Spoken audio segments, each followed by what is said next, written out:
and I am just bracing myself to go in because I just got back from work. I am getting Christian and Sebs. Hades in school.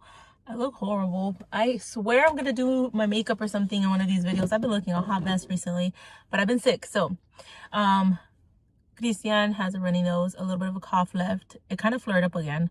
Sebs is showing signs of sickness. I knew it was gonna happen. Hades said her throat was sore this morning, so I'm sure it's going to be chaotic in there. My poor sister, I really should get in there because she's been dealing with sick kiddos this whole morning.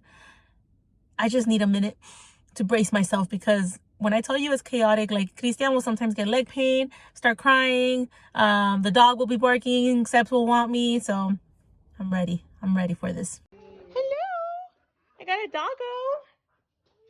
Christian, you were hiding under the blanket. Hi. Hi. Ow! I missed you. You feeling better? You okay? Look at this one. Needy. Hi, sweet boy. Oh, Machito, you're not feeling good. It's okay. Mama's here. Okay. Well, Sebs officially has a fever. It's a mild one, but he's uncomfortable, I could tell. Can you see his red little cheeks? Oh, my goodness.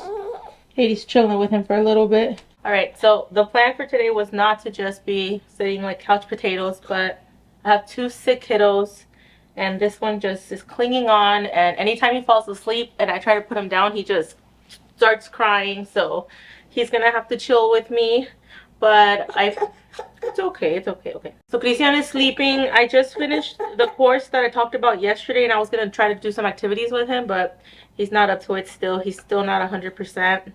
I'm gonna have to call out tomorrow because he's trying to eat. Because this little boy is just, it's not cool to leave him like this. Okay, I'm gonna feed you milk. I'll pick you guys back up in a little bit. I'm gonna see if he'll fall asleep.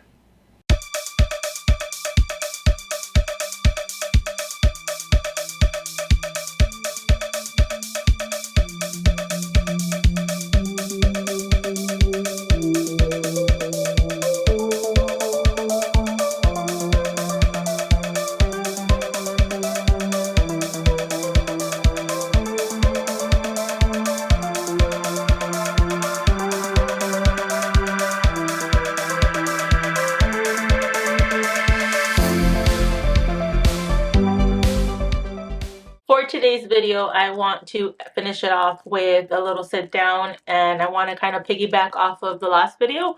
The last video was talking about a ACE device and using PECs, picture exchange communication. It got me to think about, have I ever talked to you guys about his communication throughout the years? Like, has he ever said any words? What kind of sounds did he make when he was a baby? And have I ever heard him make any sound approximation, so like get close to saying a word? So I want to talk about that, and I also want to talk about something you shouldn't say to a parent that has a child that is not talking yet, because I saw a comment on the video that I was like, not the nicest thing to say. I don't think it was meant in a mean way, but I was like, yeah, still you shouldn't say that. So Christian, when he was a baby, he had basic babbles. I can't exactly remember how old he was, but I want to say closer to the year. He was just making regular like maybe like baba, what else is there? Oh, you know, like little sounds. Like it wasn't anything that started out like a word. He was just, you know, making sounds. He liked making random sounds, and it wasn't like all the time. It was just here and there. After he turned 1, I would say it still continued to be that, which got us to be a little worried about him, because we were like, why is he not connecting or saying mama or leche or milk, you know, anything like that. So that's where we were concerned. But I feel like one of the main differences for my son and others is the fact that he just like literally never had any words. So a lot of times you'll hear, or I will hear stories about how the kids would sing or say certain things, but in the way of like repeating what they hear in videos, or they'll say a couple words here and there but never use it appropriately. Like never say juice when they want juice. You would just hear them be like juice, juice, but not in the way of like requesting juice like in front of them. They would maybe just like say the ABCs, or maybe, you know, like when they're looking at a watch, they might say watch, but if you tell them like say watch, they wouldn't.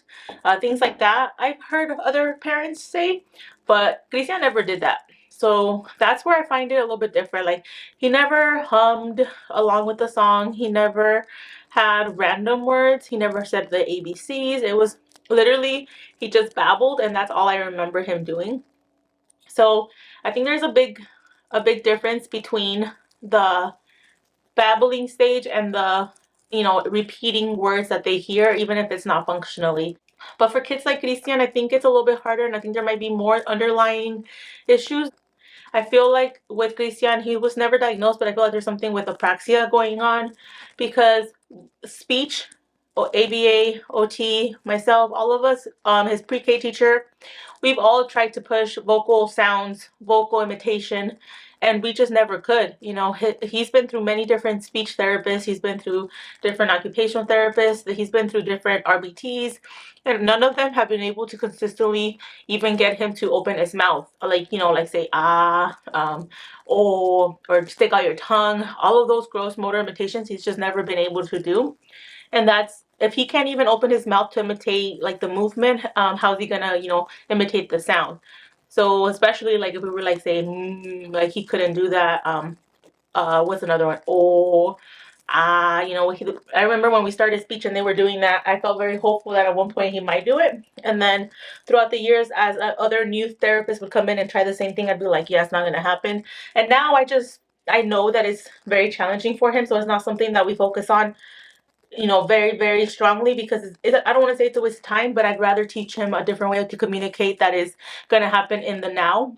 So yes, I think it's important to have those goals for Christian, but I want to practice how he can functionally communicate with us using, you know, pictures, gestures, and sign language, because that's something that he can at least, you know, do at this moment. Any kind of imitation is hard for him, so to put so much pressure on him to be like, say, ah, or you don't get like the apple, like it just builds up and it makes him too frustrated because he can't, you know. So even though he's trying, and sometimes he'll be like looking at me like I'm trying, his brain, his connection to his mouth, all those things that are so easy for others, even like Sebastian, stomping your feet and all that, it's just really hard for him, you know. He'll try, but it's very hard. So that's not to say that he never will make a sound. And I've seen kids that didn't have any sounds after 6 years old, that they're now going like, oh, and ah, and you know, like whispering all done, things like that. So it can happen. It's just every child is different, but I feel like for Christian, it's very, very hard. And it's not something that I want to focus on for him to get so frustrated, because it's something that is out of his control, I feel like. So that's his backstory, and kind of my thoughts on like him not being able to speak. But where I wanted to jump this video towards is, so some people will say stuff like, you know, you just have to work really hard and they'll get there. I worked with my kid, and after 6 months they started talking, and I just put all my effort in it, and we worked hard, and our kid did it. So you just have to make sure they put effort. That kind of takes away from that kind of implies that you're not putting effort, you know. I think a lot of people mean well and want to make this like a what is it, they want to make it like a success story and tell you like, if I could do it, you can do it too. But it doesn't come off right, because for example, my son, since he was 2.5 to 3, no, even before, you know, we've been pushing for sounds, pushing for words, pushing for, you know, imitation, and he just hasn't. So that comment kind of insinuates that his whole team, all of us, didn't put enough effort in, and that, or like that Christian didn't put enough effort. But that's not the case, you know. Like some kids just cannot, or some kids find it too hard, and that's okay, you know. It doesn't take away from all the effort that you put. It doesn't take away from everything that they've been achieving, you know. Like I feel like there has to be a different way for us to express other people's success without putting down somebody, because when you come to my channel and my son is nonverbal and you're saying like you just have to put effort, that kind of like is a slap in the face, you know, because my son is nonverbal and he is almost 9 years old, and it doesn't seem like he will have words anytime soon, but that's okay. So I think sometimes we need to watch our words and how we say things, because it's easy to put somebody down when they've been trying their hardest, even if you don't mean to. So that's today's video, just a little thought. Thank you guys for watching this video, and we'll see you in the next one. Bye.